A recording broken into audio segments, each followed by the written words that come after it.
வணக்கம். யாம் பொன்வாசு ஸ்ரீ புற்று மகிழ்ச்சி முத்திரை ஆராய்ச்சி மற்றும் நோய் நீக்கல் பயிற்சி மைய அறக்கட்டளை வேலூர். இந்த அறக்கட்டளை நோக்கமே அடுத்த சந்ததி நினைக்கும்படி வாழ். அதாவது நிறைய விஷயத்த நம்ம மறந்துட்டோம். சிறு வயதில் நிறைய விரல்கள் மூலம் நிறைய பண்ணியிருக்கிறோம். அப்போ நம்ம அந்த ஆரோக்கியத்தில் இருந்தோம். புராணங்கள்லேருந்து சொல்லப்பட்ட விஷயங்களும் நிறைய இருக்குது. நம்ம புராணங்கள்லேருந்து நிறைய தள்ளிட்டு வந்துடுறோம். ஒரு சிறு புராண விளக்கம் என்னென்னு கேட்டிங்கன்னா, சூரபத்மனை அழிக்கிறதுக்காக மயிலத்தில் பார்வதி தேவி முருகனுக்கு வேல் கொடுப்பாங்க. அந்த வேலுக்கு பேர் சக்தி வேல். அந்த சக்தி வேலுடைய பண்பு பயன் அப்படின்னான்னு பார்த்தீங்கன்னா, துஷ்ட சக்தியை அழிக்கக்கூடிய வல்லமை பொருந்தியது. அப்போது விரல்கள் மூலமாக நம்ம இப்போ பார்க்க போகிறது சக்திவேல் முத்திரை. இந்த சக்திவேல் முத்திரை என்னன்னு பார்த்தீங்கன்னா, வேலனுக்கு வேல் கையில் வந்தோன்னு நம்பிக்கை வந்தது. சூரபத்மனை எதிர்க்கணுன்ற ஒரு தன்னம்பிக்கை வந்தது. எதிர்க்க முடியும். அதே சமயம் பார்த்தீங்கன்னா, சூரபத்மனை வதம் செய்த பிறகும் சூரபத்மனுக்கு அருள்பாலிக்கக்கூடிய பண்பும் வேலனுக்கு வந்தது.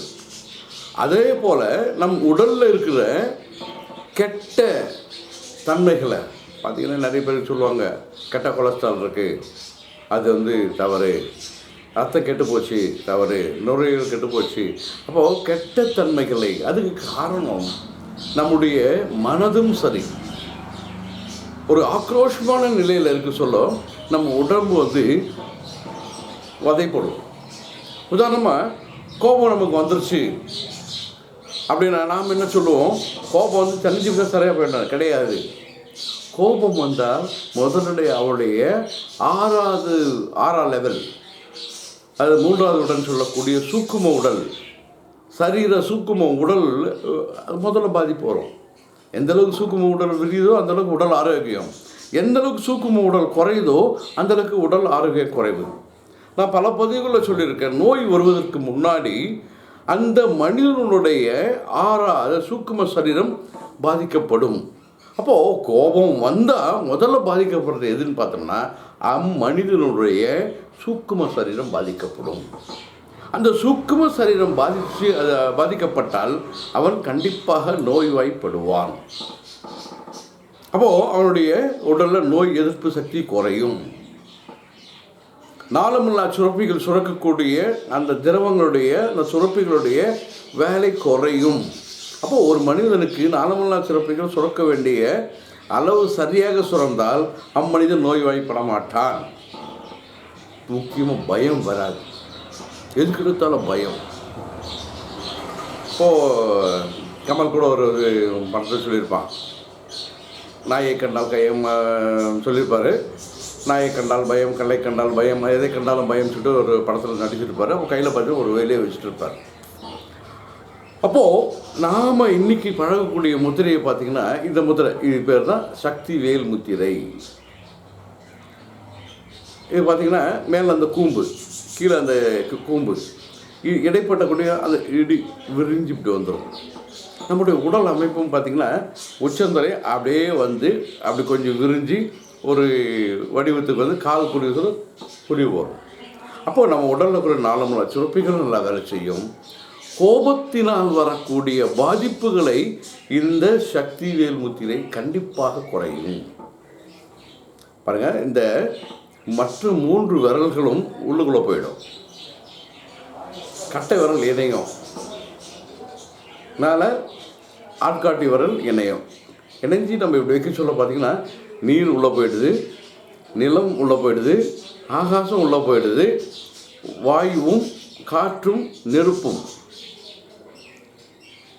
இது இணைய சொல்ல என்ன ஆகுது அப்படின்னு கேட்டிங்கன்னா, நம்முடைய உடல் ஆரோக்கியம் பேணப்படும். எப்படி அப்படின்னா, மனதுக்கு இணைய எதை சொல்லுவோம்னா காற்றை சொல்லுவோம். கோபத்துக்கு இணையாக நெருப்பு சொல்லுவோம். நெருப்பு ஒரு இடத்துல வந்துருச்சுன்னா எல்லாத்தையும் அடிச்சிடும், நிர்மூலமாக்கிடும்.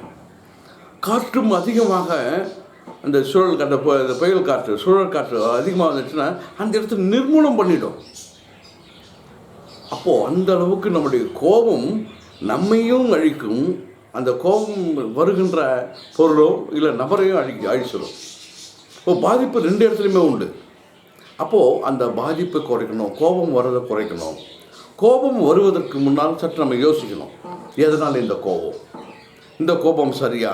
அப்போது நம்ம அந்த சிந்திக்க சொல்ல பார்த்திங்கன்னா அந்த கோபம் வராமல் தவிர்த்துடும். அப்போ கோபம் நம்மகிட்ட வரலை அப்படின்னாவே நம்முடைய உடல் ஆரோக்கியம் பேணப்படும். எந்த ஒரு மனிதனுக்கும் சரி, எந்த ஒரு விலங்கினுக்கும் சரி, கோபம் வந்துருச்சு அப்படின்னா அடுத்த நிகழ்வு என்ன நடக்கும் அப்படின்னா, அந்த கோபத்துக்கான இதெல்லாம் முடிஞ்ச உடனே அவன் சோறு விட்டு ஒன்று அமைதியாக உட்காந்துருவான், இல்லை மூச்சு இறைப்பு உட்காந்துருவான். அப்புறம் அதுக்கடுத்து அவனுக்கு 2-3 நாள் அந்த சோறு தொடர்ச்சியாக இருந்துகிட்ருக்கும். அதே மாதிரி அவனுடைய சிந்தனை வளமும் பாதிக்கப்படும். அவனுடைய ஆற்றக்கூடிய செயல்கள் முழுமையாக இருக்காது. ஆக கோபத்தை கட்டுப்படுத்தணும், கோபத்தை காரணத்தை இது பண்ணணும். சரி, கோபம் வந்துருச்சு, என்ன பண்ணலாம் அப்படின்னா அந்த கோபம் வந்ததுக்கான காரணத்தை நம்ம ஆராய்ஞ்சு அந்த கோபத்தை நம்ம கண்ட்ரோல் பண்ணணும், முறைப்படுத்தணும், கட்டுப்படுத்தணும்.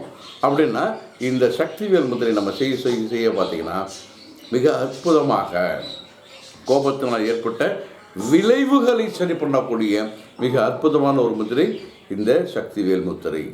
அது சொல்லிட்டு அந்த எண்டோகிரின் சிஸ்டம் சொல்லக்கூடிய 4 சுரப்பிகளும் நன்றாக வேலை செய்யும். அப்போது 4 சுரப்பி நல்லா வேலை செஞ்சிச்சு அப்படின்னா அம்மனிதன் ஆரோக்கியமாக இருப்பான். ஆக மொத்தம் நம்ம கோபம் வேண்டாம், நம்முடைய உடல் ஆரோக்கியம் இருக்கணும், சிந்தனை உயரணும், 4 சுரப்பிகள் நன்கு வேலை செய்யணும். அதுக்கு இந்த சக்திவேல் முத்திரையை செய்வோம், பயனடைவோம். நன்றி, வணக்கம்.